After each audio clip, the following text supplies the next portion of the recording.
don George.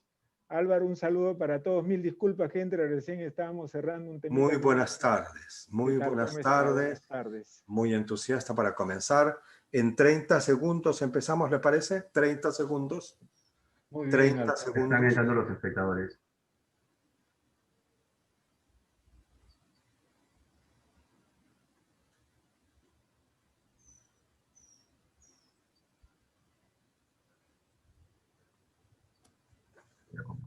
Yo creo que ya empezamos, don Roque. Muy bien. Empezamos. Empezamos. Muy buenas noches, muy buenas noches.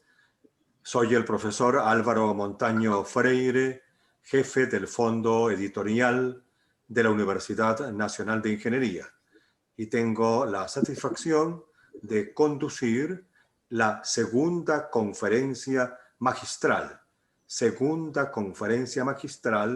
que organiza el Patronato de la UNI, ProUni y la Universidad Nacional de Ingeniería. Este es un ciclo de eventos que tiene una gran proyección porque se trata de temas y de expositores del más alto nivel, que sin duda dicen planteamientos, exponen propuestas que interesan a todo el país. El día de hoy, el tema en debate, el tema propuesto por nuestro expositor es revolución del capitalismo. Frase muy tonante, revolución del capitalismo. Y el expositor será el ingeniero Ricardo Márquez Flores y los panelistas, los ingenieros George Scofield y Eddie Morrey. Vamos a comenzar con las palabras de presentación de el presidente del patronato de la UNI, él por derecho propio, una de las personalidades más destacadas de la escena nacional, el ingeniero Roque Benavides Ganosa. Por favor, ingeniero, le esperamos, le escuchamos con el mayor interés. Muy buenas tardes, tengan todos ustedes a esta nueva sesión de charlas que organiza el Patronato de la Universidad Nacional de Ingeniería. Nuestro deseo con estas charlas es integrarnos cada vez más a la comunidad universitaria de la Universidad Nacional de Ingeniería, siguiendo los pasos de quienes nos antecedieron y que fundaron el patronato de la Universidad Nacional de Ingeniería hace 23 años. Don Alberto Benavides de la Quintana, mi padre, que lo fundó, pero después vino don Guido del Castillo. Ambos lamentablemente nos han dejado, pero nos han dejado una huella también y un legado muy importante que creo que hay que resaltar. La Universidad Nacional de Ingeniería tiene que hacer sentir muy orgullosos a todos los egresados de esa casa de estudios. Yo sinceramente rindo mi homenaje desde el rectorado hasta los profesores, todas las escuelas, por supuesto los alumnos y al personal administrativo en su conjunto. En esta oportunidad queremos resaltar también a uno de los ilustres egresados de la Universidad Nacional de Ingeniería, el ingeniero Ricardo Márquez Flores, un amigo entrañable del que habla y que tiene, por supuesto, méritos más que suficientes. Ha sido 2 veces presidente de la Sociedad Nacional de Industrias, ha sido vicepresidente de la República, es un hombre absolutamente comprometido con el desarrollo del Perú, un hombre de, como él mismo lo dice, de extracción humilde y que por supuesto ha ido subiendo. Y eso es lo que nosotros queremos rescatar, de que los jóvenes de la UNI que vienen seguramente de hogares humildes puedan salir adelante, porque la educación es lo que los hace a ustedes grandes. Realmente el ingeniero Ricardo Márquez se da un tiempo para hablarnos de un tema que es muy sugestivo, la revolución del capitalismo. Hoy día que se habla del capitalismo consciente, que es una tendencia. Hoy día que después de la caída del muro de Berlín es evidente que que el capitalismo es lo único que quedó, porque el comunismo, la lucha de clases y la dictadura del proletariado son pues un absurdo que no vamos a discutir. Pero ese capitalismo también tiene que ser un capitalismo solidario, un capitalismo comprometido con el desarrollo de nuestro país. Es por eso que nosotros le agradecemos muchísimo a nuestro querido amigo Ricardo por estar esta noche con nosotros. Muchas gracias. Muchas gracias a usted, ingeniero Roque Benavides. Como se acaba de señalar, la exposición central la hace una destacada personalidad de nuestro país. Él es el ingeniero Ricardo Márquez Flores, presidente de la Sociedad Nacional de Industrias, ex vicepresidente del Perú. Él es ingeniero industrial por la Universidad de Nueva York, 2 veces presidente de la República, 2 veces presidente de la Sociedad Nacional de Industrias, periodos 1994, 1996 y 2019-2020. Vicepresidente de CONFIEP 1993-1994. Fundador y presidente de la Comisión para la Promoción de Exportaciones, PROMPEX, hoy PROMPERÚ. Fundador y presidente de PROMPYME y fundador de Mi Banco. El tema que nos trae, como ya lo dijo el ingeniero Roque Benavides, es muy sugestivo: la revolución del capitalismo. Estamos seguros que nuestro expositor nos va a explicar en qué consiste y qué se puede esperar de la revolución del capitalismo. Por favor, ingeniero Ricardo Márquez, queremos escuchar.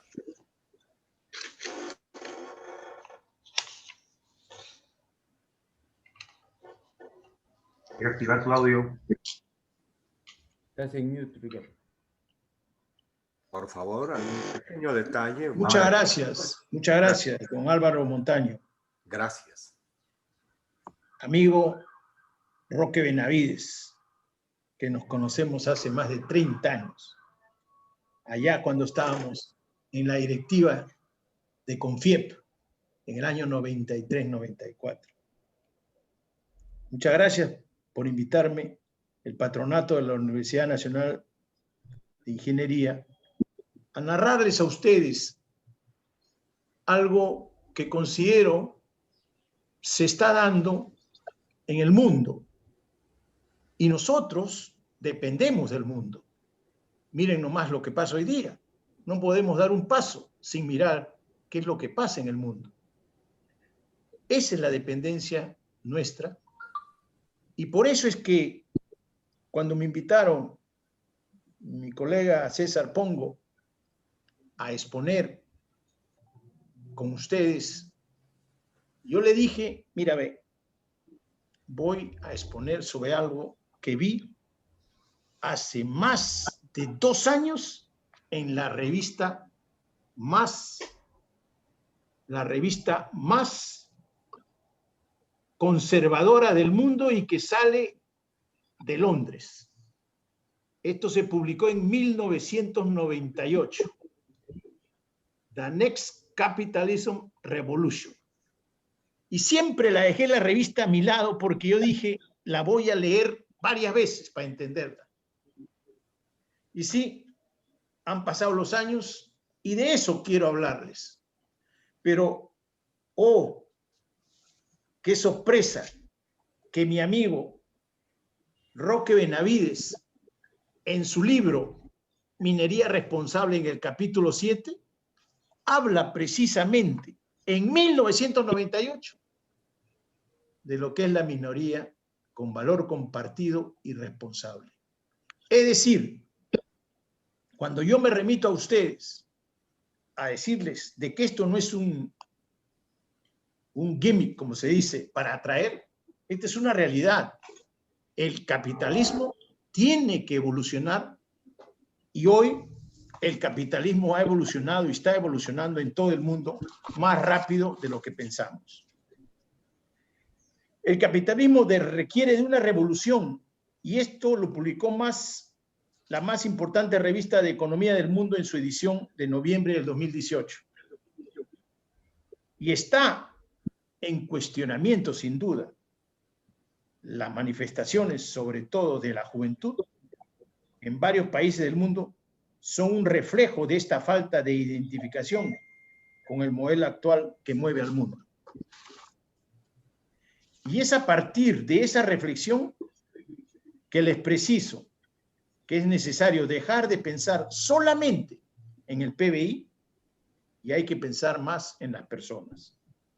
Hay que volver a los orígenes del capital, entendido como la relación capital y el trabajo que genera valor para el bienestar de la población. Hoy en día, luego de hace más de 300 años de su aparición, debemos rescatar al capitalismo competitivo, el que mueve la inventiva y la creatividad en su esencia y se opone al monopolio y crea oportunidades, empleos dignos y estables. Es por estas consideraciones que demando que hay que recoger en toda su integridad los principios de la competencia, la innovación que propician el desarrollo y la evolución de las economías.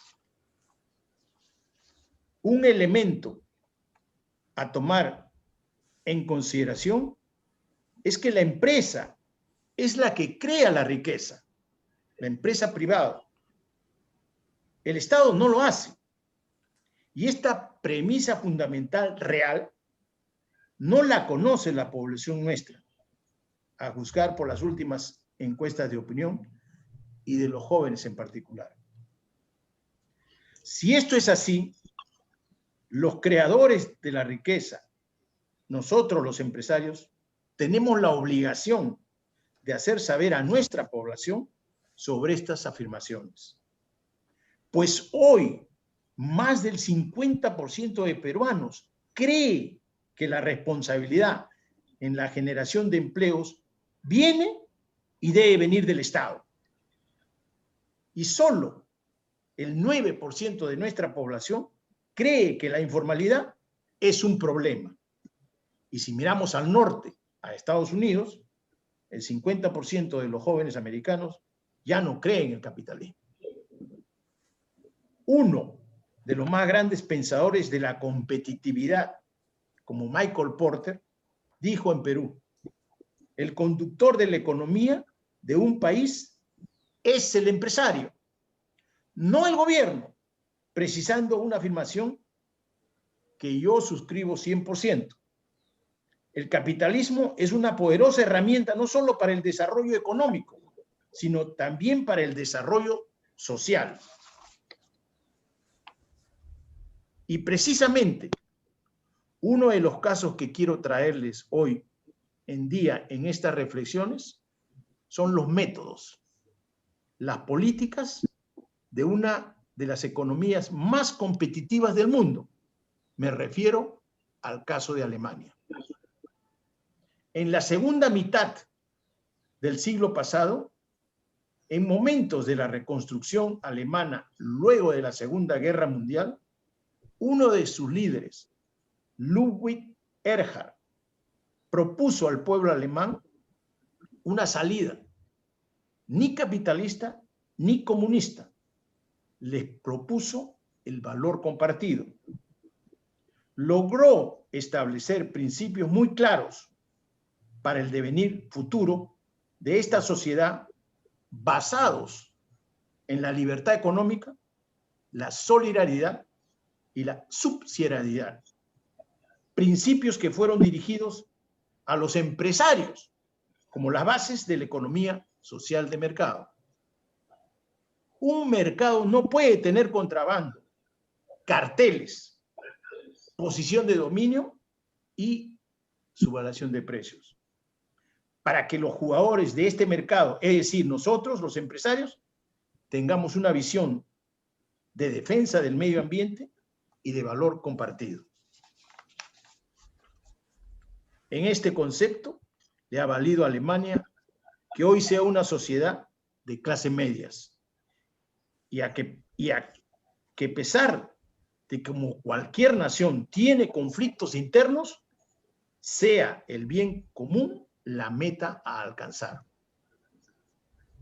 Uno de los resultados que más me sorprende es ver que en la última encuesta sobre jóvenes, la revista Caretas, salga que solo el 9% de los jóvenes confía en otras personas, siendo en países como Alemania totalmente al revés. Hoy existe en el mundo una sobreproducción y hemos visto, y viviendo en un mundo globalizado, este problema con un Estado ineficiente puede generar proteccionismo, como acabamos de ver en países del primer mundo, sin considerar las reglas de la OMC. En esta globalización vemos que hay muchas fusiones de empresas. La pregunta es, ¿aumenta la producción o solo estos mecanismos son para eludir la legalidad? En la que todos estamos de acuerdo en la medida de fusiones, pero en que produzcan más empleo.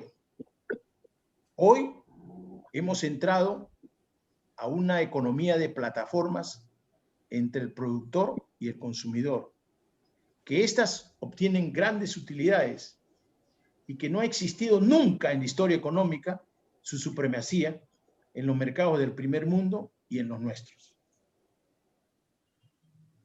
Las empresas digitales son necesarias, son importantes, las necesitamos, pero las empresas normales hacen publicidad dentro de ellas y es algo que nos tiene preocupados, porque han pasado ya 15 años y no han ayudado a que la mejora sea el bienestar de la población. Por eso es que hoy, casi después de que se publicó esta revista hace 3 años, como advertencia, hoy ha empezado, hace meses, ustedes lo saben, demandas antimonopólicas en Estados Unidos y en Europa. Lo más increíble, que Alemania con Merkel ha perdido el juicio, ¿no? Porque las empresas digitales se instalaron en Irlanda, que está en la Comunidad Europea y que cobra el 6% de impuesto a la renta. Igual perdieron el caso hoy la Comunidad Europea. Pero esto nos hace recordar que los monopolios no son de ahora. Hace un siglo, Estados Unidos puso medidas antimonopólicas a la energía y a los ferrocarriles. Es ese orden el que permite que el capitalismo se preserve. Y de acá a 10 años, les aseguro que quienes van a ser o van a posiblemente tener posición de dominio son las empresas de inteligencia artificial, que ya comienzan estas a repuntar. Quiero decirles que hoy, miren lo que les voy a decir, con plataformas de alquiler de carros y con plataformas de alquiler de departamentos, ya no se necesitan asalariados, ya no se necesitan empresas. Estos son los temas que pertenecen a la nueva filosofía empresarial. Pero como les estoy comentando, nosotros como capitalistas tenemos que pensar más en la innovación como un motor para crear riqueza. Pero no nos olvidemos que tenemos que crear puestos de trabajo para que el sistema funcione. El ciudadano de a pie no tiene capacidad de decisión en el sistema, tan solo votar cada 5 años. Y ahora ve que si no creamos el bienestar de la población, el ciudadano de a pie va a estar inclinado a manifestar sus carencias de una forma más explícita, como lo vemos el día de hoy. tenemos que tener más diálogo con la dirigencia de trabajadores para buscar consensos. Esto existe en Europa y permite crear más confianza y compromisos en los temas en los cuales pueden haber ciertos acuerdos. Y nosotros, hace 3 años, tenemos un convenio con los empresarios de Holanda que nos han asesorado a nuestra relación SNI-CGTP. Y estamos trabajando con la SNI y la CGTP, pero hace 5 años. Pero los holandeses lo vinieron a asesorar hace 3 años. Porque creemos en esta concertación y ya podemos hablar en las próximas semanas en público sobre temas de la industrialización 4.0 y de la industrialización por sectores con los trabajadores, en cómo formalizar nuestra economía.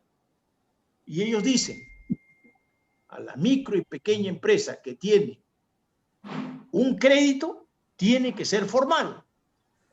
Y créanme, eso es un pedido lógico. También, cómo llevar a cabo el reentrenamiento laboral y la capacitación técnica. Porque ellos también saben de que conforme pasa el tiempo y conforme vienen las necesidades y la competencia y la globalización, vamos a comprar robots. Y ya hay en muchas empresas en el Perú robots y comienzan a traer robots. Y la gente se tiene que preparar para eso. No puede ser, el trabajador se tiene que adaptar.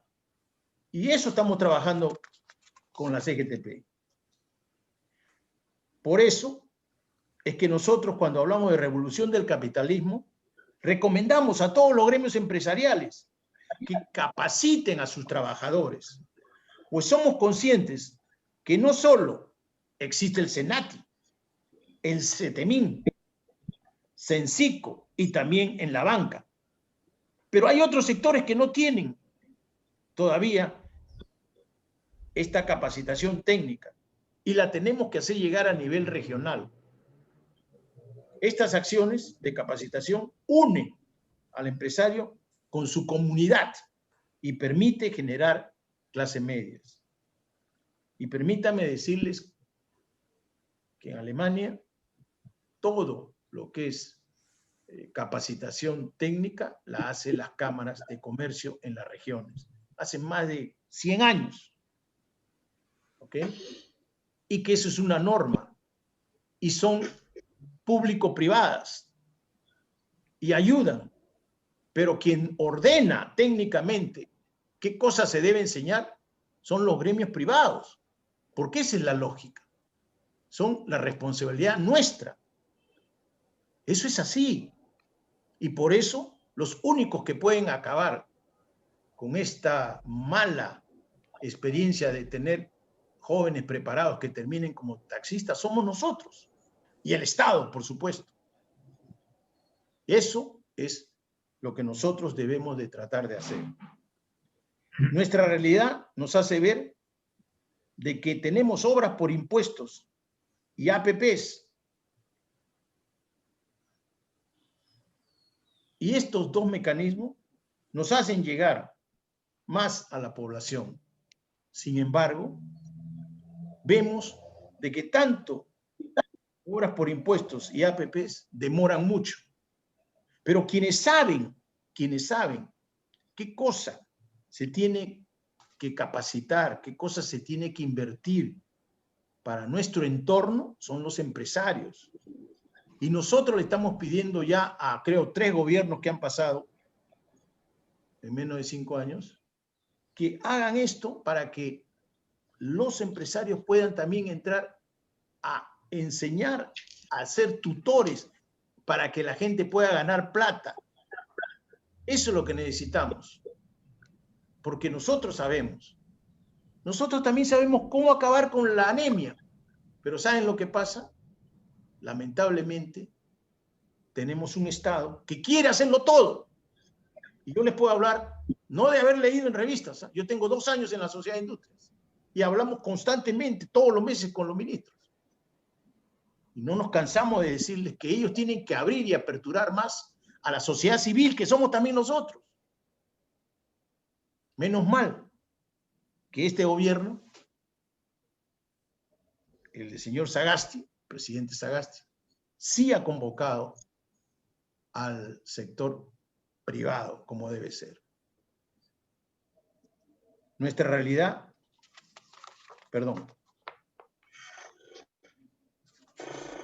tenemos que hacer filantropía, tenemos que hacer de la filantropía un arma que mate a esos 8 millones de peruanos que no han concluido secundaria. Y esto me lo dijo una ministra de Educación y nunca se ha publicado, pero me lo dijo. A través de becas del sector empresarial. Tenemos que ver que hoy, en el Perú, el día de hoy, tenemos ya no 1.500.000, sino 3 millones de jóvenes que ni estudian ni trabajan. Por lo que tenemos que crear un movimiento de apoyo a estos jóvenes, no solo del sector privado, sino también del público. Todo lo dicho no va a acabar con el populismo, pero ese es el tema. Cómo nosotros, empresarios, apoyamos al bienestar de nuestras comunidades y nuestra población para mitigar el populismo que ya lo tenemos en casa. Muchas gracias.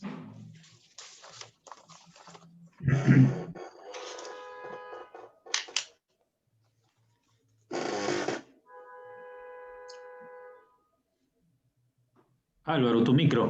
Audio. Muchas gracias, ingeniero Ricardo Márquez. Pasamos ahora a nuestros panelistas. El primero en intervenir es el ingeniero... Álvaro. ¿No se me oye? Filiberto. No se me oye. Sí, ingeniero Roque. Está con su micro apagado, ingeniero Roque, ahora sí. Vamos a pasar de silla a nuestros panelistas. El primero de ellos es alguien a quien personalmente tengo un respeto muy especial, el ingeniero George Scofield. Él ha sido presidente del Consejo Directivo, o es presidente del Consejo Directivo del Centro Tecnológico de Textiles y Confecciones del Senati, es ingeniero químico e industrial de la Escuela Nacional de Ingeniería UNI, cuando era Escuela Nacional de Ingeniería, bachiller en Ingeniería Textil del North Carolina State College en Estados Unidos, con diplomados en Desarrollo Económico de la Universidad de Vanderbilt en los Estados Unidos, Sistemas de Educación Superior de la Universidad de Colorado, también en Estados Unidos, Administración de Empresas de ESAN, Gestión Empresarial PAD de la Universidad de Piura, profesor emérito y antorcha de Habich de la UNI. Ha sido presidente y director emérito de la Sociedad Nacional de Industrias, gerente general de la Compañía Universal Textil, director del Instituto Textil de la UNI. Es miembro del Consejo Consultivo de la Facultad de Ingeniería Industrial de la Universidad de Lima y presidente del Consejo Directivo del Centro Tecnológico de Textiles y Confecciones del Senati. Pero por sobre todo, desde luego, una gran personalidad de la ingeniería a quien escucharemos con el mayor interés. Por favor, ingeniero Scofield. Muchas gracias, Álvaro, por esas generosas palabras tuyas. En verdad, quiero agradecer la oportunidad de participar en este evento tan importante y comentar brevemente la exposición que ha hecho magníficamente el ingeniero Ricardo Márquez. Como ya has mencionado, yo soy egresado de la Escuela Nacional de Ingenieros en la última promoción que entró y salió como Escuela Nacional de Ingenieros, es decir, del año 1954. Entonces, soy el más veterano, creo, de los que estamos por aquí en este panel. Y por otra parte, tengo el gusto de conocer a Ricardo desde que acompañaba a su señora madre, extraordinaria empresaria, a la empresa donde yo trabajaba, que era Universal Textil, o sea que lo conozco a Ricardo desde que tenía pantalón corto. De verdad. También me une una amistad grande con nuestro querido presidente del patronato, con Roque Benavides, y soy un permanente admirador de sus padres. Muy bien, el tema es apasionante y realmente podríamos abordarlo de varias formas. Quisiera nada más comentar lo siguiente. Estamos en este momento en una situación muy especial en el mundo, ¿no? Estamos entrados en el siglo XXI, a principios del tercer milenio del cristianismo. Nos encontramos en la era del conocimiento, de la información y las comunicaciones. Vivimos una era postmoderna y postinformacional. Las fronteras nacionales de los países se han derrumbado. Ya no hay limitaciones de tiempo, espacio o lugar. Las fronteras ya no separan, sino unen a los pueblos. Como todos sabemos, la vida se desdobla en ciclos. Nacemos, desarrollamos y morimos.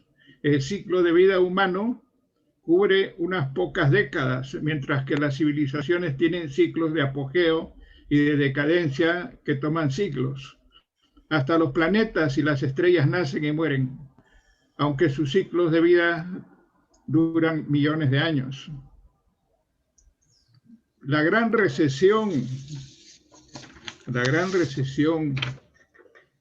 financiera que empezó en el año 2000 y propiamente reventó en el año 2008, y la pandemia del 2020 han despertado serias dudas respecto a la capacidad de respuesta del capitalismo. Estos colapsos económicos, el cambio climático, la gruesa desigualdad que existe en el mundo y otras amenazas que conforman una mega crisis global han mellado la confianza en el capitalismo y la democracia.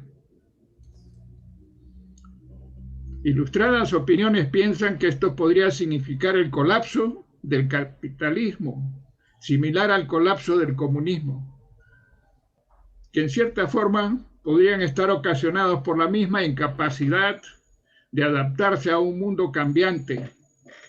El economista Nobel Joseph Stiglitz ha comparado lo siguiente, que el colapso financiero del 2008 puede ser para los mercados lo que fue la caída del muro de Berlín para el comunismo.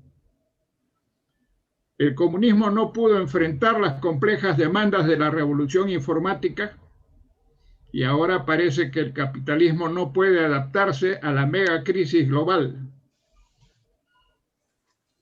Esto nos trae a meditar de cómo va a ser el futuro de todos estos sistemas. En primer término, a mí me parece muy bien lo que dijo Ricardo, en cuanto a que diría yo que más que una revolución, estamos en una permanente evolución. Una revolución puede ser un cambio violento, pero los procesos de cambio que se dan en la realidad son graduales, son lentos, ¿no? Y son aproximaciones. Evidentemente, el caso, por ejemplo, de la República Federal de Alemania es extraordinario. Pero eso solo funciona en Alemania con alemanes. No podemos trasplantar modelos de otras realidades a lo nuestro. El Perú es un país realmente complejo, ¿no? Como dijo en su momento el extraordinario filósofo y pensador peruano, en este momento, ¿no? Dijo el doctor Jorge Basadre que el Perú era una nación desarticulada. Y que los peruanos éramos unos atolondrados. Palabras del doctor Basadre, no mías. Bueno, y entonces quiere decir que estamos en una situación muy distinta, con etnias. Solo el Perú y México son los países que en el mundo tienen más etnias diferentes. Tenemos una geografía donde para ir de un punto hay que subir y bajar más de una vez. Es una geografía agreste. Tenemos riquezas extraordinarias que no las hemos explotado. Piensen que el gas natural estuvo ahí desde que Dios lo colocó y recién en el año 2004 se comenzó a aprovechar. Claro, en el norte, en Talara, por ejemplo, ya desde que existe la explotación petrolera, los motores de campo, las bombas, etcétera, funcionaban con gas natural, ¿no? Pero el gas ya masificado y para uso de electrificación o de consumo doméstico o automotriz, eso recién empezó en el 2004. ¿Cuántas otras cosas tendremos nosotros en el país que aún no hemos siquiera, digamos, empezado a aprovechar? Ahora bien, como dicen, lo único que no cambia en la vida es el cambio. Es decir, que este sistema capitalista tiene que por fuerza evolucionar hacia una forma más humana, y eso ya se está dando, ¿no? Porque si ustedes recuerdan, ya hace varias décadas que hay una corriente donde el modelo capitalista que privilegia, digamos, las utilidades, la rentabilidad en las empresas o en los negocios, se le ha introducido una variante que es la responsabilidad social, ¿no? La responsabilidad social trata de enfocar la problemática en lo que se les llama hoy día los stakeholders, ¿no? Es decir, los agentes que están involucrados. ¿Por qué no participas en opinión, hermano? Por favor. Perdón. Sí. Los stakeholders, que he dicho en buen romance en nuestro idioma, son aquellos que tienen vela en el entierro, ¿no? Bueno, se ha tratado de llevar a enfocar en ese sentido, ¿no? Pero no está dando tampoco grandes resultados. Posiblemente hay que ver más allá, donde la empresa va a tener que evolucionar más aún, ¿no?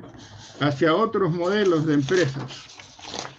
Quizá a unas empresas que podríamos llamarles de comunidades corporativas o empresas colaborativas. Ya hay muchos ensayos en ese sentido. Y no me estoy refiriendo a empresas como las que digamos, impusieron dictatorialmente en el Perú con modelos trasnochados, ¿no? Como fueron las empresas de propiedad social o como se satanizó todo lo que eran las cooperativas en la reforma agraria tan mal llevada y tan mal hecha, ¿no? No me refiero a ese tipo de empresas, sino empresas donde va a haber, digamos, más acercamiento hacia los otros recursos de la empresa. Hoy día, en una empresa capitalista, lo que está privilegiada es, como decía, la utilidad, la rentabilidad, y el manejo es exclusivamente de los accionistas a través de sus directorios. Pero en el tiempo es posible que se le dé más importancia al recurso humano, a los clientes, a las empresas que, digamos, colaboran, que están vinculadas a la empresa en sí, al público en general, ¿no? Tiene que haber un acercamiento mucho más realista y mucho más sincero en esa dirección. Lo cierto es que aparentemente de aquí en adelante la humanidad va a vivir en una permanente crisis. A una crisis le va a venir otra crisis y nunca vamos a salir de las crisis de ahora en adelante. Hay que pensar que a su vez eso es una evolución de la humanidad, quizá hacia destinos mucho más maduros de los que conocemos hoy en día. Pero en fin, el tema es apasionante. Concuerdo con todo lo que ha dicho Ricardo, porque esencialmente yo soy un empresario y durante más de 55 años he trabajado en la empresa. Ahora ya me he jubilado, pero no quiere decir que me haya desconectado de la realidad, ¿no?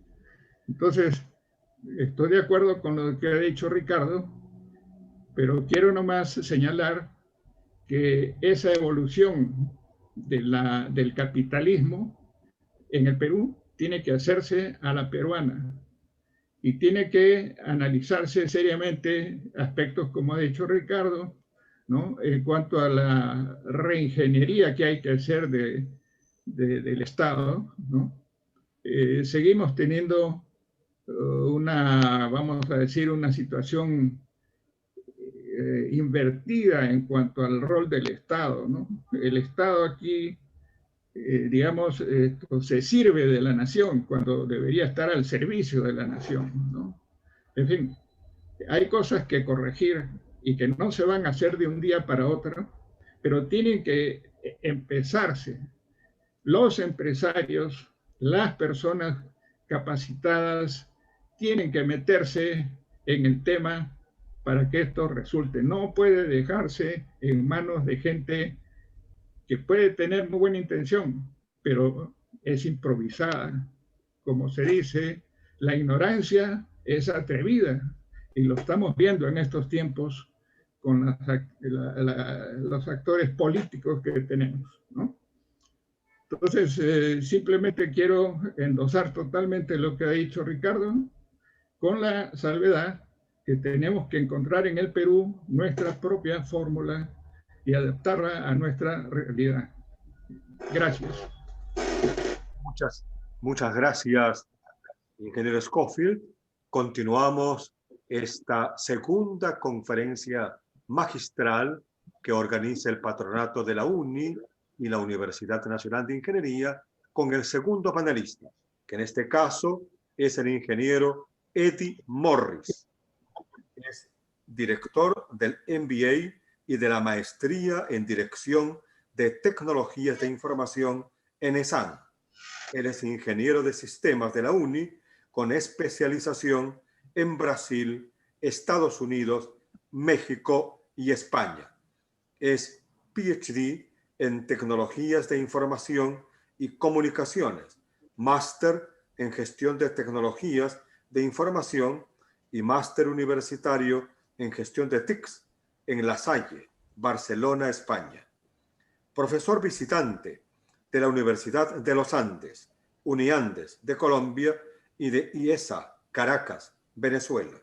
Consultor por organismos internacionales como el BID, la Agencia Española de Cooperación Internacional, las Naciones Unidas, CAF, OIT, etc. Es director de empresas. Ha publicado diversos trabajos sobre su especialidad, director del MBA y de las maestrías en Dirección de Tecnologías de Información y Project Management en ESAN. Se trata, por lo tanto, de un distinguido profesional que tiene, por supuesto, una larga trayectoria y mucho por decir. Vemos y escuchamos la intervención del ingeniero Eddie Morris. Por favor, ingeniero. Tu micro, Eddie. Ahora sí, muchísimas gracias por la presentación. Y antes que nada, comentarles, felicitar al ingeniero Márquez por revelar los excelentes comentarios y nos abrió un panorama particularmente sobre este tema tan interesante que es la revolución del capitalismo.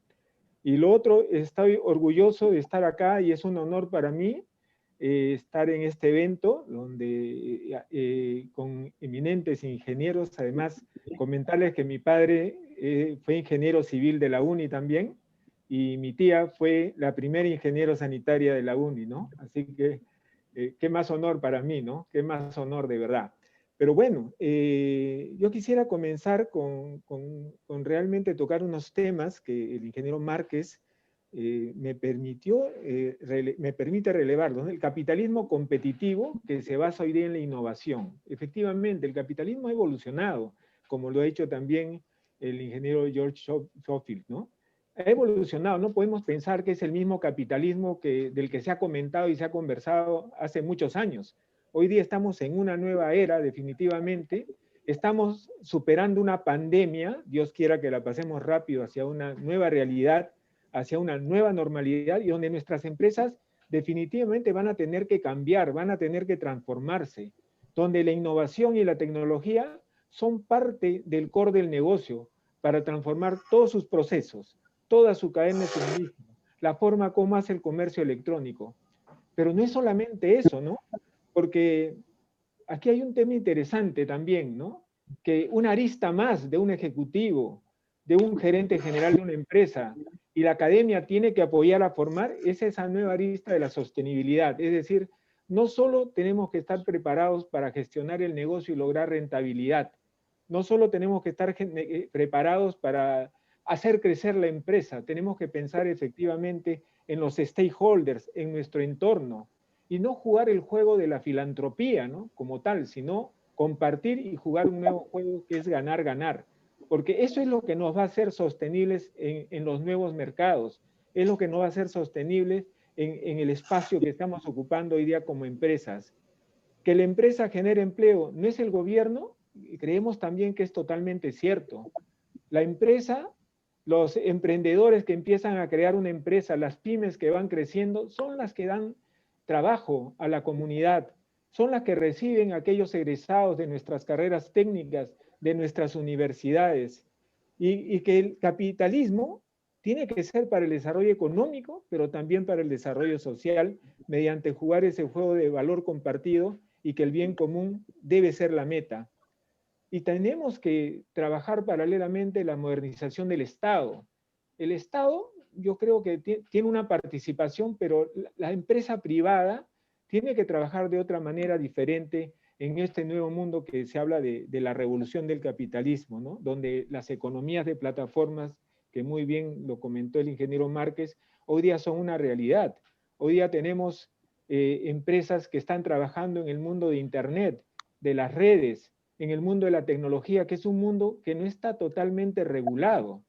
El mundo de Internet no está regulado. Si analizamos qué regulación tiene Facebook, qué regulación tiene Netflix, qué regulación tiene Airbnb y las fintech, vemos que las fintechs, por tomar un ejemplo, las financieras tecnológicas, no están totalmente reguladas y no es fácil regularlas. En el Perú, solo financieras tecnológicas nada más que están compitiendo con servicios, con los bancos, con nuestras cooperativas y con nuestras financieras, eran más o menos 50 hace 2 años. Crecieron a 80, 100, hoy día son más de 150 financieras tecnológicas y muchas de ellas trabajan en el mundo de Internet. Ojo, no estoy hablando de fintechs en todo el mundo, ¿eh? Estoy hablando de fintechs aquí en el Perú, que hacen transacciones electrónicas de dinero y que su modalidad de precio de la moneda, el Bitcoin, por ejemplo, es oferta-demanda, ¿no? Es oferta-demanda, no hay un respaldo detrás. Y que Airbnb y Uber, como comentó el ingeniero Márquez, son economías de plataforma, son parte de la economía colaborativa, economía de plataformas que compiten con nuestras empresas, que tenemos 9 millones de pymes aquí en el Perú, de las cuales solo 2.300.000 son formales, ¿no? Que van a tener que formalizarse, que vamos a tener que trabajar la inclusión financiera, pero estas pymes, para retornar a la nueva realidad, van a tener que transformarse y utilizar la tecnología, la innovación y reducir costos de transacción, optimizar sus procesos. Pero también hay algo interesante acá. La transformación digital, que es parte de esta nueva economía, digamos, de este nuevo capitalismo, como se dice, vino para quedarse, ¿no? Hemos avanzado en uso de tecnología en nuestras empresas, no solo aquí, sino a nivel global, en 9 meses lo que íbamos a avanzar en 5 años. Muchas empresas que tuvieron que confinarse producto de esta pandemia no estaban preparadas para trabajar con tecnología. porque se había pensado que la tecnología era un gasto, no una inversión, y no habían invertido en tecnología, no habían invertido en la nube, en sistemas de información, en capacitar a sus colaboradores, por lo tanto sufrieron para poder mantener una continuidad operacional. Sin embargo, aquellas empresas que sí invirtieron en tecnología, lograron por lo menos mantenerse operativas, ¿no?, en el mercado, y hoy día todos estamos en colaboración digital, trabajo remoto o teletrabajo. Y esto ha venido a quedarse, ¿no? Para este año que viene ya muchas empresas han pensado en seguir trabajando de esta manera, con más tecnología, con más colaboración digital, no importa dónde estemos, vamos a poder seguir trabajando. Pero entonces esta transformación digital hacia este nuevo capitalismo, digamos, ¿con qué contribuye? Con nuevas tecnologías, como por ejemplo Internet de las cosas, todo interconectado. Ahora se habla de Internet del todo, personas con aparatos y podemos interconectar las áreas de manufactura, el almacén, podemos interconectar los insumos, poner drones. La inteligencia artificial que mencionó el ingeniero Márquez, por ejemplo, es algo que ha madurado muchísimo con la robotización. Tan es así que, ojo, hay que pensar que hacia los próximos años ya el MIT y la Universidad de la Singularidad y otros gurús, digamos, de la gestión empresarial, lo han anunciado, ¿no? Que hacia el año 2035 al 40, más o menos, la inteligencia artificial va a superar al ser humano. El ser humano tiene 100.000 millones de neuronas, más o menos. Solo utilizamos el 12% al 15%, nada más. La inteligencia artificial está emulando la forma como razonamos, cómo pensamos, cómo hablamos, cómo oímos, cómo vemos. Todo eso lo está emulando la inteligencia artificial hoy día, y hay software de inteligencia artificial que realmente está superando en algunos aspectos las actividades que hacen las personas.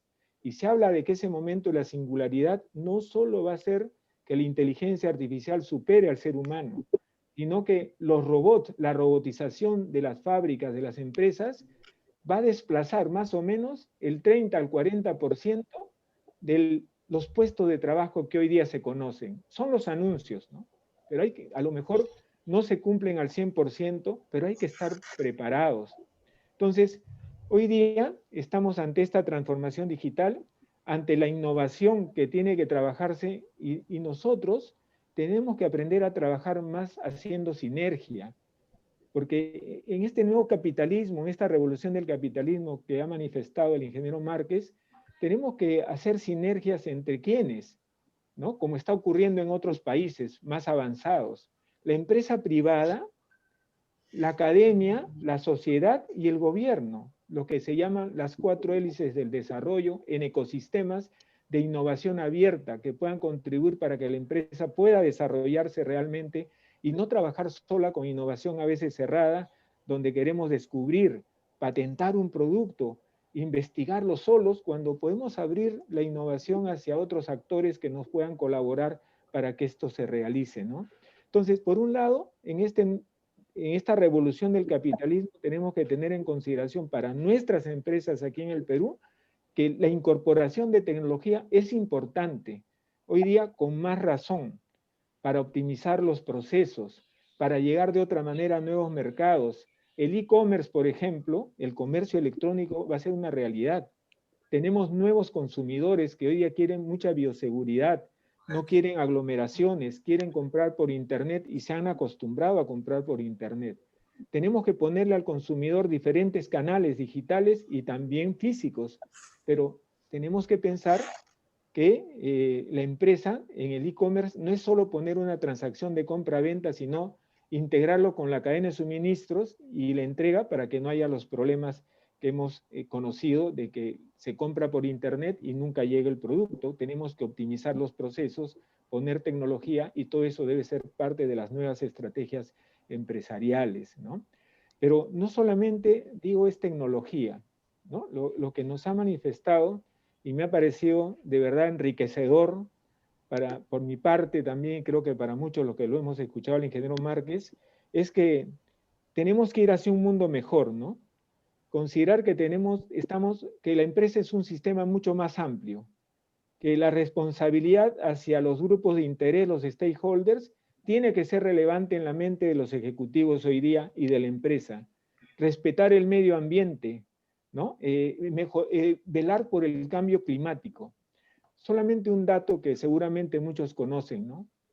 El Perú tiene 31 millones o 32 millones de habitantes, de los cuales las principales encuestadoras nos dieron una gran sorpresa hace 2 años más o menos.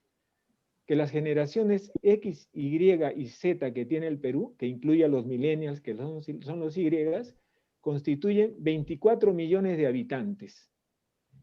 Los millennials, que son 8 millones y medio más o menos, y la generación Z, que viene ya, que son los más jovencitos, constituyen 7 millones y medio más o menos. Solo en los millennials, Y y los Z, tenemos más o menos 16 millones de habitantes. Ya ponemos los X, que ya son gente que está en la empresa, nacieron en la era de Internet y la tecnología.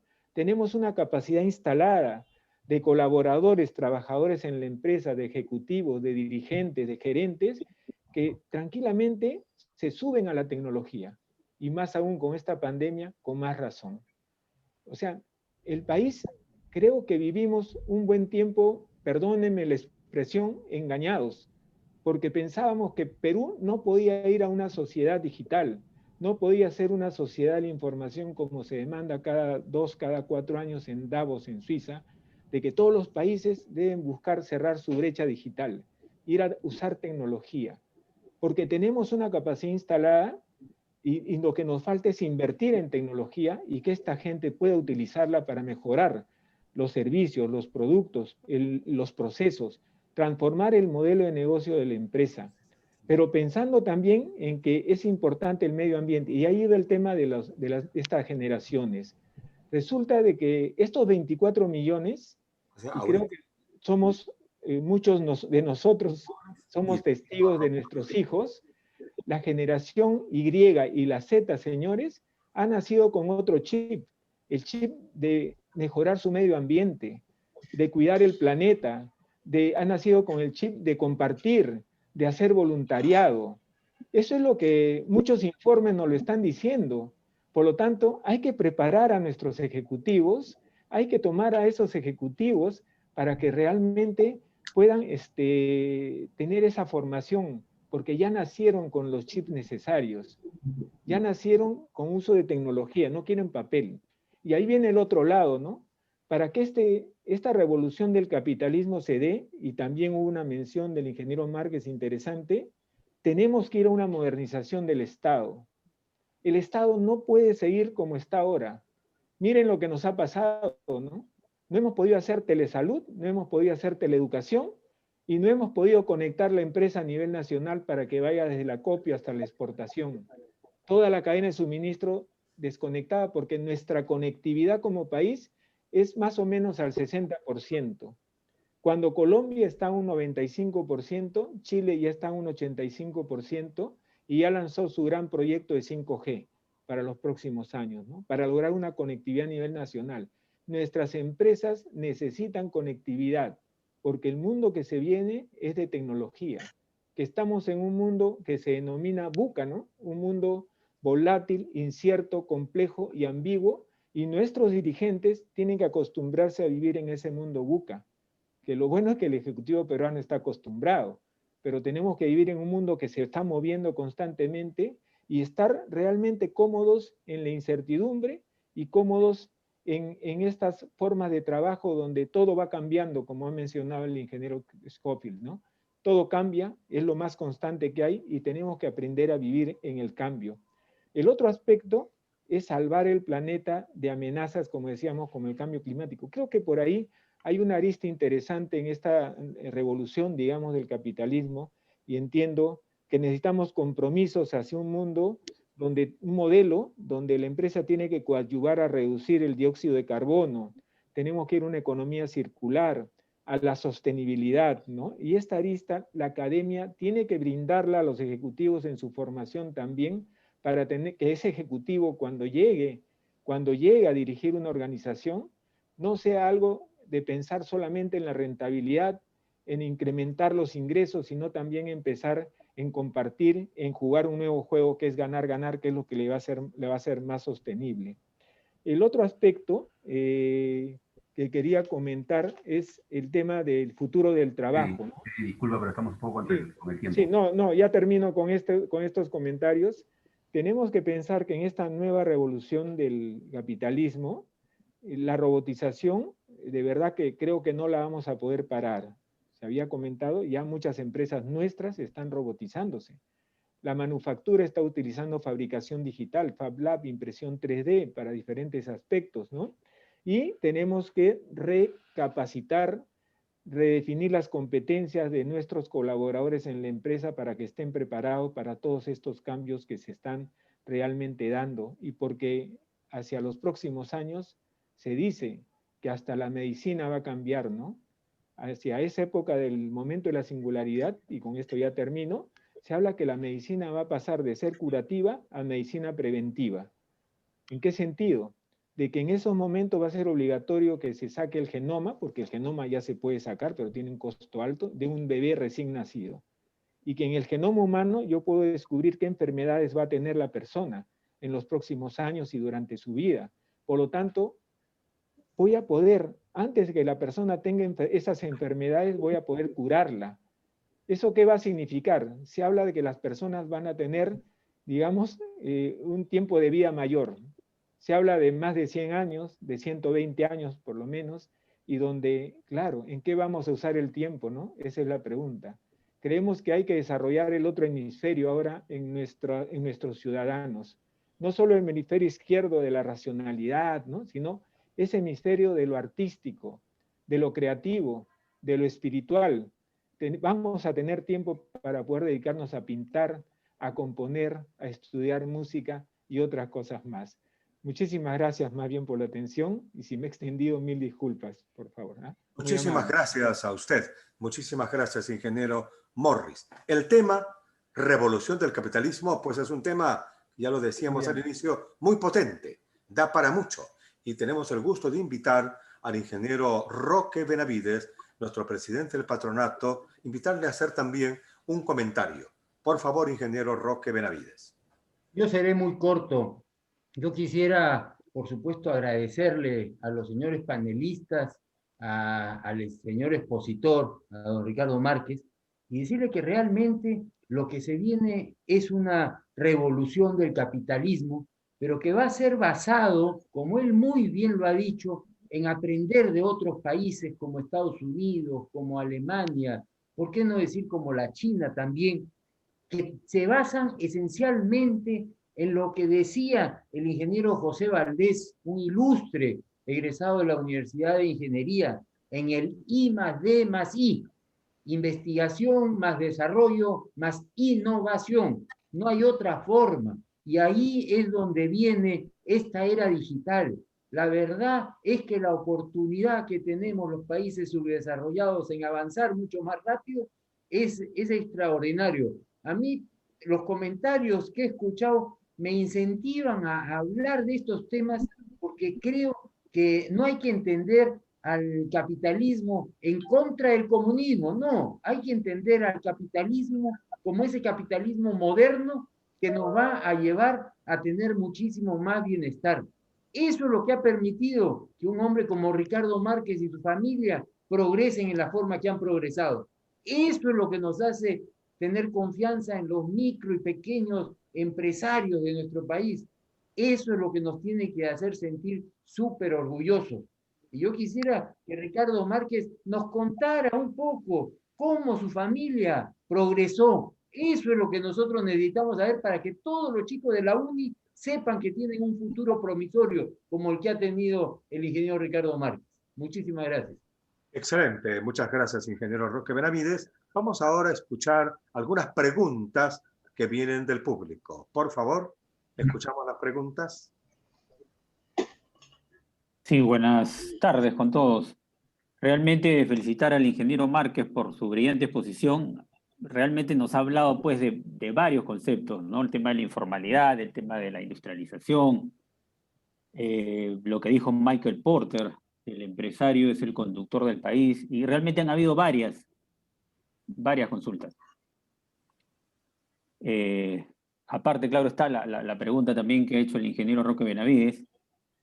Vamos a empezar, bueno, tenemos la primera pregunta para el ingeniero Márquez, el ingeniero Mariano Iberico. En décadas pasadas hubo en el Perú la banca de fomento, que apoyaba a la industria de todo nivel en financiamiento y capacitación. Corea utiliza este modelo con éxito. ¿Qué opina usted para que el Estado peruano retome este camino? Gracias, ingeniero Márquez. Su respuesta, por favor. Voy a empezar diciendo una cosa que George ha dicho, ¿no? Hay una diferencia entre lo que yo he enfatizado es el caso alemán y evidentemente el caso peruano.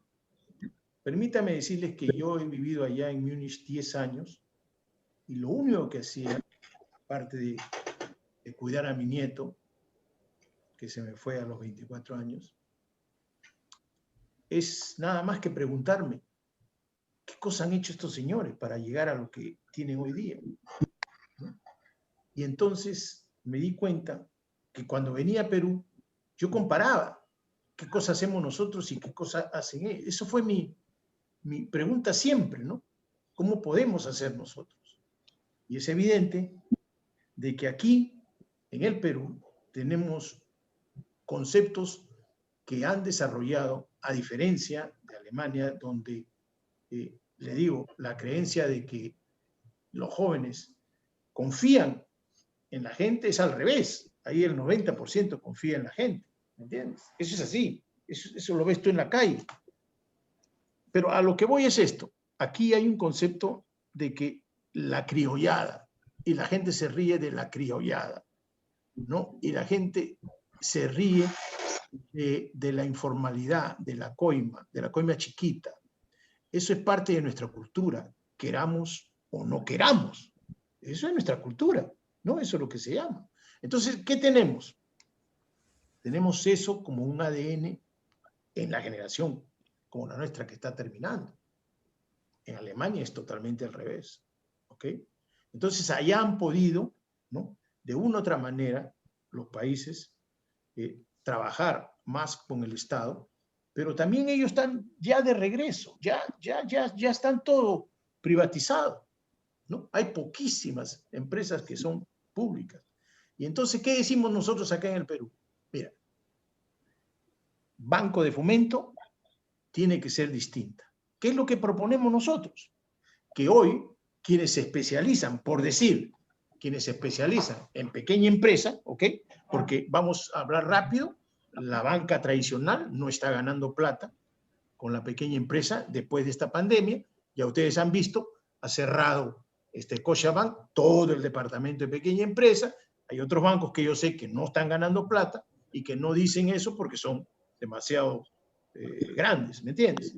Pero la realidad es esa. Entonces, ¿qué es lo que nosotros le hemos propuesto al gobierno?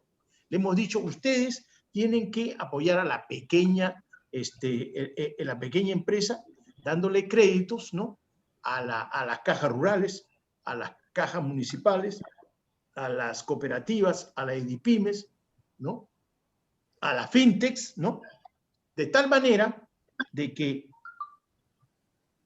se haga un aporte en el capital de estas empresas, que después esos aportes se venden al sector privado. Pero ¿a quién le vas a dar esos dineros? A gente que sabe dar crédito. No vamos a entrar al Banco de la Nación, no creemos en eso.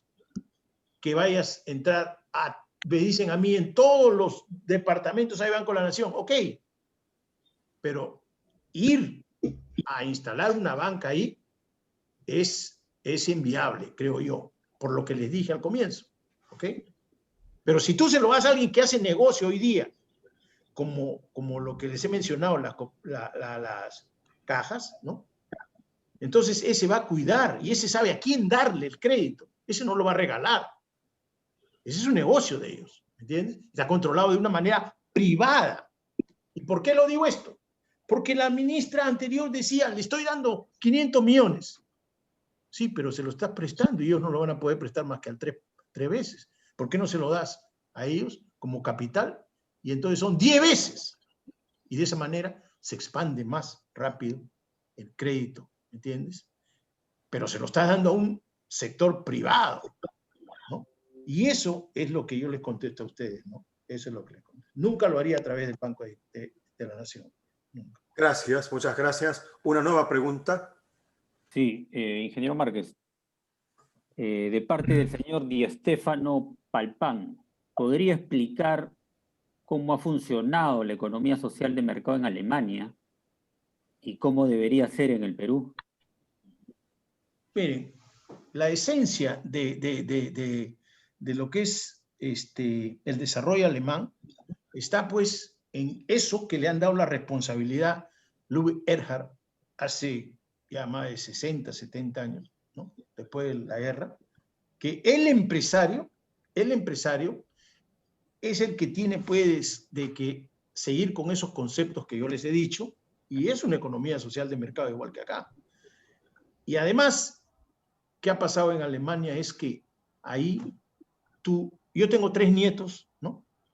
Que en estos años yo los he llevado a los nidos, pero hay prenido, ¿no? Que le llaman pre-kinder allá. Entonces, ¿qué sucede? Esos niños están, ¿cómo te diría?, en nidos que son ahí todos tratados iguales y son tratados con una disciplina increíble. Le voy a poner un ejemplo.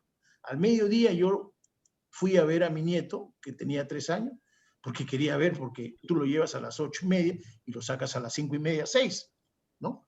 Pero ¿cómo es que, cómo el almuerzo, y después del almuerzo se van y duermen? Pero déjenme decirles una cosa, los niños se van, duermen, apagan la luz y nadie habla. Nadie. Así, nadie habla. Acá pues estarían todos gritando. Y yo voy donde mi hija, le digo, oye, ¿cómo es esto? Papá, no te metas, así es. Eso es así. Acá es como unos soldaditos. Bueno, pero además había una cosa, ¿no? Que eran nidos donde estaban mezclados, pues, diferentes, por decir, clases sociales. Pero lo que pasa es que hoy día los alemanes en su mayoría, yo diría que más del 80% son clase media, ¿no? ¿Te das cuenta? Porque su per cápita de ellos es como 40.000 euros, ¿te das cuenta? Entonces son de otro nivel, ¿no? Entonces, ¿cómo sería en el Perú? Bueno, yo lo que digo es que aquí nosotros podemos, por decirte, no es lo mismo como es allá, que allá la educación es gratis y la salud es gratis, ¿ok? Aquí, desde los 90, se le ha tenido que dar lo que muchos consideran que no se debería dar al sector privado, pero déjenme decirles que no había otra opción, ¿no? O lo hacían los públicos y los privados, o acá no bajábamos los niveles de pobreza como han bajado, ¿me entienden? Entonces, aquí tenemos que hacer las cosas de lo bueno que están haciendo. ¿Y qué me quiero decir con eso? Ya, hay como creo que 40 universidades, sí pues, pero no todas son buenas. Perdónenme, no todas son buenas. Ustedes tienen una disciplina y un historial, y ustedes son buenos como Universidad Nacional de Ingeniería. Pero ustedes saben que no todas son buenas. Entonces, ¿qué sucede? Pues se tienen que quedar los que son buenos. Y después, los que no están bien, pues se tendrán que invertir en cómo mejorar la calidad.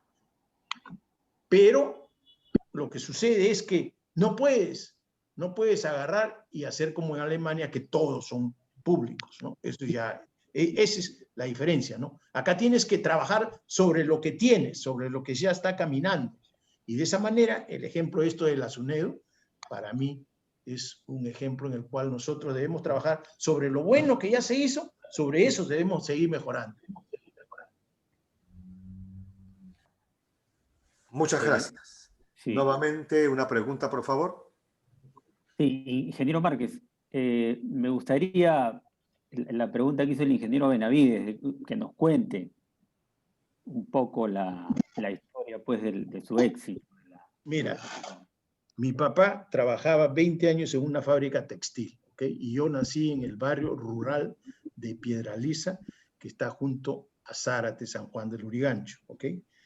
Mi papá, y tú sabes que uno siempre vuelve a tu origen, a tus orígenes, ¿no? Mi papá era una persona con mucha paciencia y mi mamá era una persona que parecía el motor, y es el motor porque todavía tiene 94 años, ¿no? ¿Y qué sucede? Ellos dos creían en lo que mi padre había intuido, y el dueño de su fábrica, que por cierto era judío, ¿no? Pepe Barón,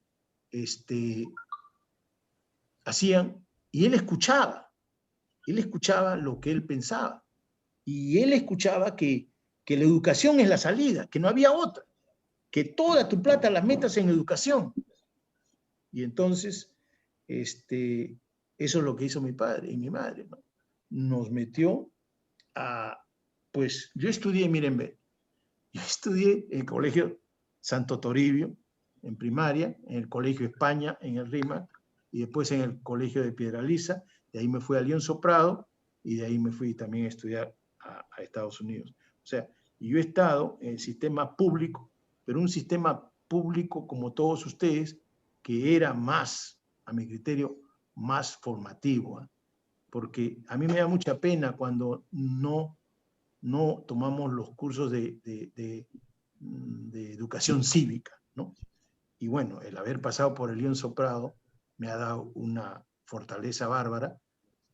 Y bueno, yo toda la vida he estudiado bastante, pero mis padres, yo me recuerdo, mi madre, lo que cuando yo me despierto así y digo, mi mamá cortando, ¿no? Cortando grandes tapas de tela para hacer las faldas, de la tela que George Scofield manejaba, y que ahí es donde pues él me conoce cuando yo era chico, porque yo iba a Universal Textil con mi madre al depósito de telas y compraba los retazos y ella los hacía faldas, y mi padre compró una máquina de plisar, porque ustedes saben, el plisado casi se parece como lo que usan las cholitas, ¿no? Entonces, eso se metió de moda, ¿ya? Y entonces ahí se hizo mucho dinero en esos años, te estoy hablando del 56, por ahí más o menos, ¿ya? Entonces, ¿qué sucede? El hecho de encontrar a mi padre limpiando la máquina que había comprado de segunda mano y la había armado otra vez, y encontrar a mi madre haciendo el corte encima de una mesa de 30 metros, son cosas que no se te van. Y eso es lo que yo les pido a ustedes, que le enseñen a sus hijos con el ejemplo. No hay otra, es el ejemplo, nada más. Porque al final de cuentas también funciona en el ser humano la intuición. Y eso viene del ejemplo de que nosotros vimos a nuestros padres sacrificarse. Y cuando ellos tuvieron plata, ellos no se compraron una casa como la que estoy ahora en San Isidro, ni se compraron un carro. No. Ellos dijeron, no, toda la plata va para que los 4 vayan a la universidad. Y no se gastaron nada. Y nosotros, mi madre compró esta casa en la esquina de Javier Prado de las Flores hace más de 40 años, pero cuando ya nosotros habíamos terminado la universidad y ellos no tenían nada, y llegamos otra vez a cero, pero más rápido subimos, ¿no? Entonces, ¿qué sucede? Que eso es lo que hemos hecho. Mis hijos, ¿no? Y también hemos, como se dice, invertido en la educación, porque es una inversión. Y a mis nietos, igual. Créanme, no hay otra. O sea, no hay otra salida. Por eso es que yo me desespero cuando nosotros, en nuestro país, no hablamos esto. No hablamos para que la gente se entere.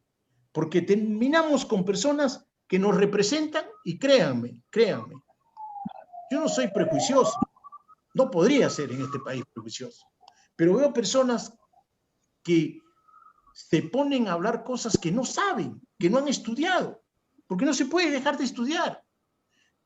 Nosotros somos empresarios, y por eso es que yo soy tan amigo con Roque, porque nos seguimos preparando, nos seguimos estudiando, nos seguimos, ¿cómo te digo? Discutiendo, cambiando ideas, producto de lo que uno lee, producto de uno que se capacita. Yo te puedo hablar hoy día de economía, pero yo no soy economista, pero leo, y tengo amigos, ¿no? Y algunos profesores con los cuales que hablo, pero no hay otra salida, ¿no?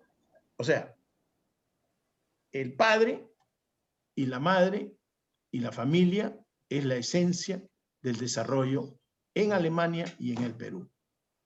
Y la familia la tenemos que cuidar. La familia la tenemos que cuidar. Eso es lo que ha funcionado. Y gracias, Roque, por la pregunta. Muy bien, gracias, muchas gracias. Creo que para redondear este gran tema de la revolución del capitalismo, podríamos hacer lo siguiente. Darle la palabra brevemente, unos cortos minutos, a nuestros dos panelistas y luego la palabra a nuestro expositor para que haga una intervención final. Comenzamos con el ingeniero George Scofield, por favor, una breve intervención suya que nos permita retomar lo importante de este debate, la revolución del capitalismo. Gracias, Álvaro. El tema da para mucho, evidentemente, como ya se ha dicho. Es apasionante, debe de abrirse un debate permanente, ¿no?, de este asunto. Seguramente ustedes saben, por ejemplo, que en la Universidad de Harvard hay un curso permanente que tiene una matrícula como de 300 alumnos que se denomina, ¿no?, la revolución del capitalismo. O sea, es un tema que permanentemente está siendo estudiado, ¿no?, para ver cuál va a ser la evolución en el tiempo, porque evidentemente va a tener que adaptarse a las realidades cambiantes, como hemos comentado. Lo que ha dicho mi colega, el ingeniero Morris, es elocuente y es demostrativo de que estamos ya inmersos en una era digital. Una era digital que trae cambios irreversibles, ¿no?, que van a afectar los sistemas sociales, va a tener una lógica propia, va a cambiar la forma de la vida de las personas. Y a esa realidad tenemos que enfocarnos. Evidentemente, el conocimiento que nace de la educación, porque finalmente se considera que la educación es una meta y en realidad es un medio para alcanzar, digamos, la cultura, ¿no? Entonces, el problema que tenemos acá es que la brecha con los países desarrollados va a incrementarse abismalmente porque no estamos capacitados para implementar y digamos, descontar el atraso que tenemos en materia educativa. Eso puede traer serias, digamos, repercusiones para nuestro país en el futuro, porque podemos quedar relegados a actividades que otros van a poder hacer mejor. Nosotros vamos a estar haciendo lo que el resto del mundo no quiere hacer, ¿no? Entonces simplemente tenemos que dar un salto mortal para salir de este digamos, embotellamiento, ¿no? Muy bien. Eso va a requerir la voluntad de todos. Lamentablemente, yo creo que estos cambios pues no se dan como apretar botones. Son progresivos, son generacionales. Es evidente que la generación de hoy tiene un enfoque distinto, como ya ha dicho el ingeniero Morris. Los empresarios que hoy día toman a un joven que está entrando, por decir, al primer año de sus estudios de ingeniería y va a terminar dentro de 5 años, ese joven ya no es el joven de antes. ese joven espera otras cosas de la empresa inclusive. Felizmente, el torrente tecnológico que llega hoy en día, porque es verdaderamente un torrente, bueno, solamente, digamos, no hay que asustarse porque se va a absorber lo que el ser humano sea capaz de absorber, ¿no? Tampoco no hay que preocuparse de qué va a pasar en el futuro, porque las Tiempo. cosas llegan progresivamente y el ser humano se adapta. Entonces, hay cosas que obviamente yo, menos que ninguno, dentro de un orden lógico, no voy a poder ver, pero sé que van a suceder. Gracias.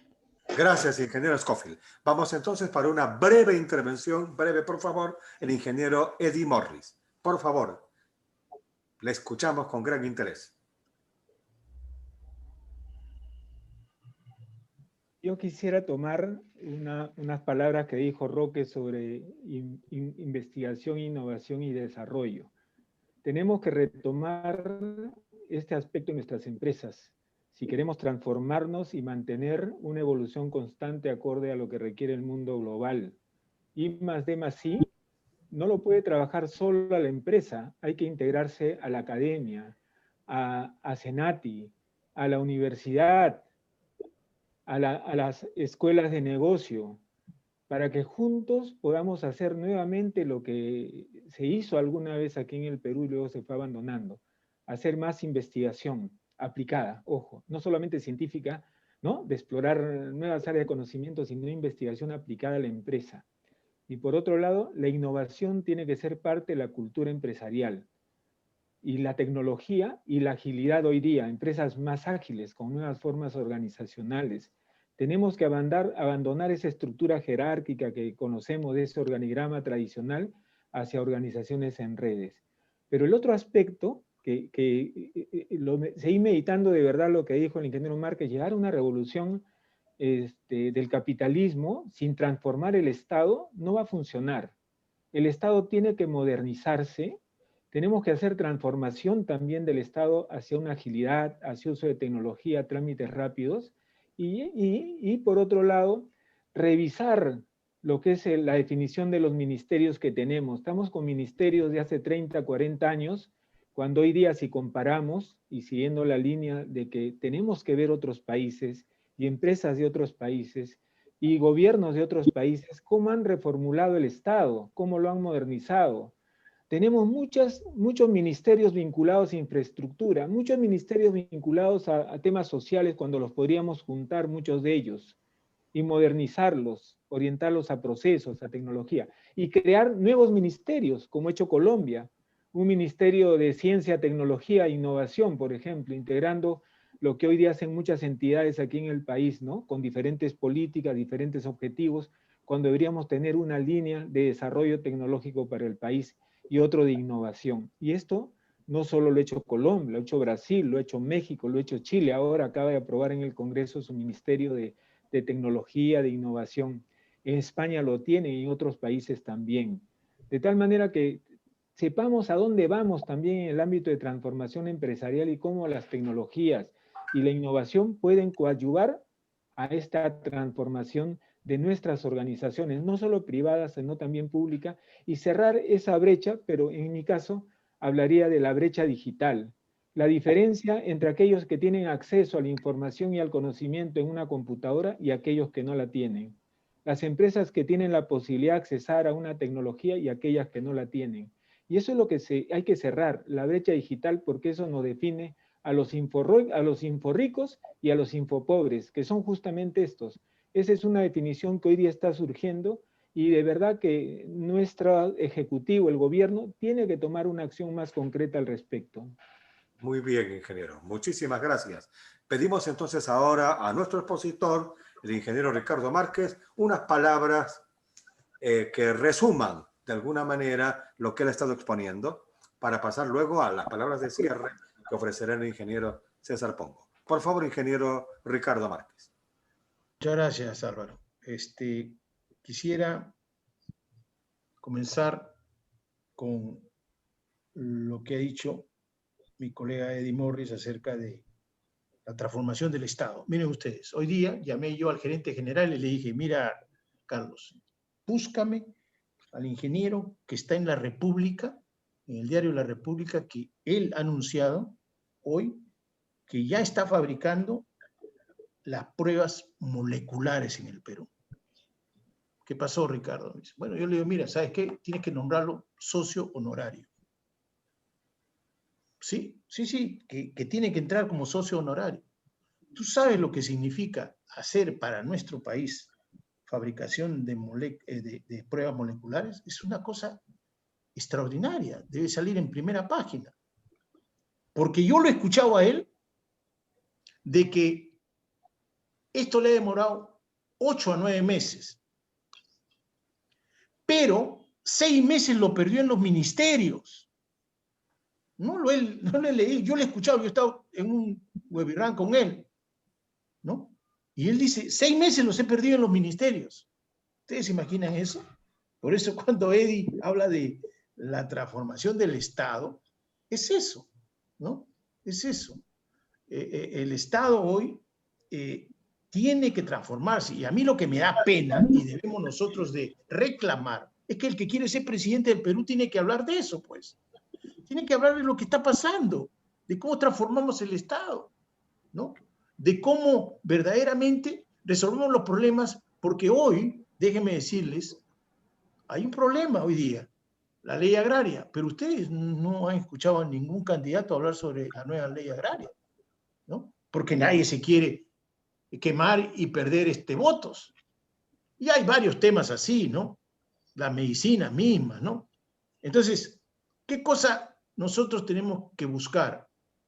Que haya este debate en el sector empresarial para empujar la agenda empresarial. Y una agenda de desarrollo que tiene que venir desde los gremios. ¿Por qué?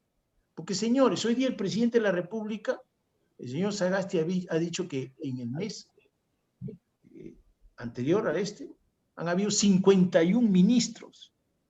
51 ministros en tres gobiernos en un mes. ¿Qué agenda va a haber? ¿Quién es el que va a elegir cómo crear empleo? Así no es la cosa. Nosotros tenemos una responsabilidad mayor como sector privado. Y créanme, en la sociedad de industrias sí estamos haciendo eso. Y tenemos la tranquilidad de que hablamos con los ministros y al menos los que se han ido y los que están ahora, y estamos trabajando con ellos. El problema es que no es solo los ministros, no es solo el viceministro, es lo que está debajo lo que crea el problema. Y yo se los he dicho. He estado ayer con el presidente de la República y los ministros. Ustedes tienen lo que nos dicen, ¿no? Pero lo que viene después del viceministro es increíble. Yo he escuchado funcionarios con el antiguo gobierno decir, no, yo no estoy de acuerdo. Oye, pero te está hablando el presidente, primer ministro, consejo de ministros. Y igual dice, no, yo no estoy de acuerdo. No le voy a decir quién, pero... Y no pasó nada. Entonces, transformar el Estado es un problema grave, ¿eh? Y tenemos que encararlo. Por supuesto que es difícil porque desde el sector privado tú te enfrentas a muchas represalias, ¿me entiendes? Cuando hablas así. Pero es la realidad, hay que cambiar, hay que transformar el Estado. Ahora, la SNI, estamos trabajando en plataforma digital para poder apoyar a la pequeña empresa. Ese es trabajo que ya estamos haciendo y lo vamos a hacer con una empresa que se llama Teoma, no sé si ustedes la conocen, y que ya exportan a través de Internet al mundo y venden en Perú. Con ellos estamos haciendo eso. Ahora, yo quiero terminar contestándole al señor Silvio Quinteros, ¿no? ¿Podemos hacer capitalismo popular? ¿Podemos hacer capitalismo popular con agua y pan? Mira, ve, déjame terminar de esta manera. Capitalismo popular hay en el Perú. Desde hace 30 años existe el capitalismo popular. ¿Me entiendes? ¿Por qué? Porque aquí la gente se crea su propio empleo. la gente se recursea y poco a poco va aprendiendo y poco a poco se hace micro, pero antes pasa por el autoempleo. Lo mismo que estamos viviendo el día de hoy, ¿ok? Y después poco a poco van subiendo a pequeños y algunos suben a medianos y algunos menos suben a grandes. Y te voy a decir el nombre de los grandes. Topitop, ¿ok? Tiene una fábrica de 5.000 trabajadores acá y tiene otra fábrica de 5.000 trabajadores en Honduras, en confecciones. Los señores Camones, lo mismo. Los Añaños, lo mismo, ¿no? Los Añaños, ustedes saben que es Big Cola, que está en todo el mundo, ¿no? O sea, ellos desde Ayacucho, ¿no? Han llegado a eso. Eso es capitalismo popular, ¿entiendes? También los que están hoy día empezando y los que están de pequeña empresa, eso es capitalismo popular. Y también, hace poco conocí a un colega que en Huancayo comenzó a fabricar perforadoras para minería y ahora me mandó su nueva perforadora sin trabajador, o sea, todo por internet, ¿no? Y él es, perdónenme el nombre, pero es extraordinario. Tiene fábrica aquí, que fabrica las perforadoras, y tiene fábrica en México, ¿ok? Y se va para Canadá a hacer fábricas también de estas perforadoras mecánicas, electrónicas y a control remoto. O sea, tú lo ves que son pues nacionales, ¿ok? Hablemos las cosas claras, que han salido de abajo y que han escalado. Y hay muchos más. Te hablo de mi amiga, la señora Paula Guinolo, que ha empezado a hacer las máscaras para protección y ahora hace 1 millón de estas máscaras al día, ¿no? Exporta y vende al gobierno peruano. O sea, y después de ella han habido 7 más que están haciendo lo mismo. O sea, el Perú te da la oportunidad, ¿ok? Y te voy a decir por qué te da la oportunidad. Te da la oportunidad porque usualmente uno empieza de informal, ¿ok? Uno empieza de ambulante. Yo he sido 16 años ambulante, ¿ya? Empiezas de ambulante, pasas a informal. Y en algún momento decides que ya eres pequeña empresa. Y ahí comienzas a escalar para arriba. Eso es lo que pasa en este país. Yo he escuchado a chilenos hablando acá y me dicen, acá es más fácil hacer empresa que allá. ¿Ok? Yo creo en el capitalismo popular, yo creo en el capitalismo y eso es lo que hemos vivido los peruanos en los últimos 30 años y por eso es que yo no tengo ningún rubor ni vergüenza de hablar del capitalismo como el sistema más eficiente y como dice George Scofield, se está estudiando día a día para ver cómo no solo el capital, sino también nuestra gente, nuestros trabajadores, poco a poco le damos la oportunidad de subir. Y déjenme terminar, que vean la televisión un comercial de los agroexportadores donde muestran a sus trabajadores que son campesinos, que dicen bien claro, mi hijo ahora es electricista, mi hija ahora es enfermera. Se sube poco a poco. El problema es que hoy día, con la internet, tú quieres subir de un día para otro. A nosotros nos ha costado más de 50 años, 60 años, ¿entiendes? Pero eso es así. Y claro, de repente por ahí empiezas de técnico y de repente ganas plata y tus hijos van a la universidad, la pegan y siguen para arriba. Pero este es un proceso. Nadie, es muy poca la gente que ha recibido de su papá la plata. ¿Entiendes? Aquí la mayoría de peruanos poco a poco se han hecho, ¿no? Y yo sé que muchos de ellos han subido y bajado, pero quiero terminar diciéndoles a ustedes que el que hace empresa arriesga, señores, ¿ya? Y no es que el que está haciendo empresa está todo ganando plata. Bueno, les agradezco mucho haberme invitado y espero que esto de aquí sirva para que nosotros, sin ningún rubor, sin ninguna vergüenza, hablemos de las cosas que creemos. ¿no? En lo que nos ha pasado, en lo que creemos que va a ayudar al país, y que confrontemos con las personas que piensan diferente para de una manera respetuosa, pues que hagamos un mejor país. Muchas gracias. Muchas gracias, ingeniero Ricardo Márquez. Nos queda la imagen de la señora Paola produciendo hoy mismo millones de mascarillas. Imagen también muy potente.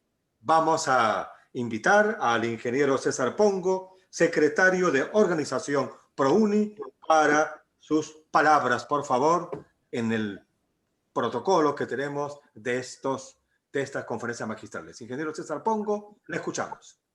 Muchas gracias, Álvaro. Muy buenas noches con todos. La verdad que escuchar este temas tan apasionantes es algo realmente espectacular. Yo me he estado siguiendo minuto a minuto todos los comentarios, las expresiones, los consejos, los puntos de vista, y la verdad llevo varias cosas. Y yo creo que todos nos estamos llevando cosas, ¿no? Como por ejemplo, pensar más personas, ¿no? El capital que genera bienestar a la sociedad, más diálogo para consenso, capacitar a sus trabajadores, innovación para crear riqueza. Y cuando hablamos de innovación, efectivamente, tanto Eddie como el ingeniero Roque Benavides y todos mencionaron I+D+I.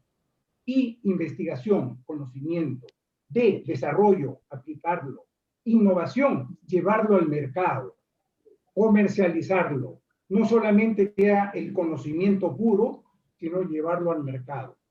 Y ahí estamos hablando de innovación abierta. La academia, las universidades, ahora con sus investigadores y con sus incubadoras de negocio, están listas para poder apoyar a la industria. Nosotros como universidad necesitamos acercarnos a la industria, acercarnos y ver qué es lo que la industria necesita. No se trata de decir, yo universidad es, no, yo poder hacerlo. Gran reto, y ya comentaba el ingeniero Ricardo Márquez, la oportunidad que nos pueda dar para que las universidades podamos ir a expresar a la Sociedad Nacional de Industrias lo que pueden hacer para las empresas. He tocado otros temas. Algo que para mí es maravilloso es antes de estar orgulloso de nuestra raíz. La verdad, yo vengo de padres provincianos, de padres muy humildes, que han venido de una cuna muy humilde, pero que avanzaron, como dice el ingeniero Márquez, poco a poco, metiendo plata en la educación de los hijos. Y así todo va cambiando, va avanzando. Y el mundo acá, la tecnología ha crecido en forma exponencial, no hay vuelta de página. Esta pandemia también nos ha condicionado a nuevas. Seguramente, creo ya él comentó, van a seguir así por varios meses y quizás por varios años. Es la nueva normalidad. Entonces, qué grato escuchar nuestras raíces. Y eso es algo que debemos estar orgullosos. Yo siempre digo, yo soy 100% UNI. No soy 50 ni 70%. Yo soy 100% UNI. Y eso es algo que los alumnos, los egresados de la UNI deben sentirse orgullosos por todo lo que han hecho en esta casa de estudio. Y creo que este tipo de conferencias va a ser, y ya es, un momento en la cual se pueden compartir las cosas buenas que se pueden hacer en el Perú. Estamos realmente inundados por noticias malas. Ya ni da ganas de ver los noticieros. Y en cambio acá se han escuchado de tantos empresarios que están haciendo. Y creo que el gran desafío para los empresarios es tocar los tambores de lo que están haciendo para que el mundo en nuestro país los conozca. No basta con serlo, hay que parecerlo también. Entonces, yo creo que uno de los mensajes es estudiar, ¿no? Eso es importantísimo, seguir estudiando, tener mucho cariño por la familia, porque es algo que nos va a pasar en el tiempo. Nuevamente un agradecimiento al ingeniero Ricardo Márquez, al ingeniero George Scofield, al ingeniero Eddie Morris. Muchas gracias, y por si acaso, en el mes de enero, el ingeniero Filiberto Revilla, ya que está organizando este tipo de conferencias, ya tiene comprometido al ingeniero Luis Babanacao, que nos va a dar una conferencia, ¿no? Y a veces yo digo comprometido, en verdad, nace poder apoyar, ¿no? Porque cuando yo hablé con el ingeniero Ricardo Márquez, le fijamos en tal fecha. No, a mí no me mueven. A mí, yo hago mi exposición en diciembre. A mí no me cambian para enero ni para febrero. Yo quiero ahorita, en diciembre. Ok, ingeniero, adelante, ¿no? Así será. Y bueno, el ingeniero Revilla nos está sorprendiendo con este tipo de actividades muy buenas. Así que desde próximamente estarán circulando las invitaciones para la exposición del ingeniero Luis Babanacao y esperamos tenerlos pronto nuevamente en una conferencia de este tipo. Muchísimas gracias. Buenas noches con todos. Bien, buenas noches también. Hasta el próximo tercer encuentro. Muchas gracias. Muchas gracias a todos también. Muchas Felices gracias. fiestas, Gracias. felices Gracias. fiestas. ¿Ah? Gracias, feliz Bien, día. fuerte abrazo a todos. Márquez. Gracias. Gracias. Chao.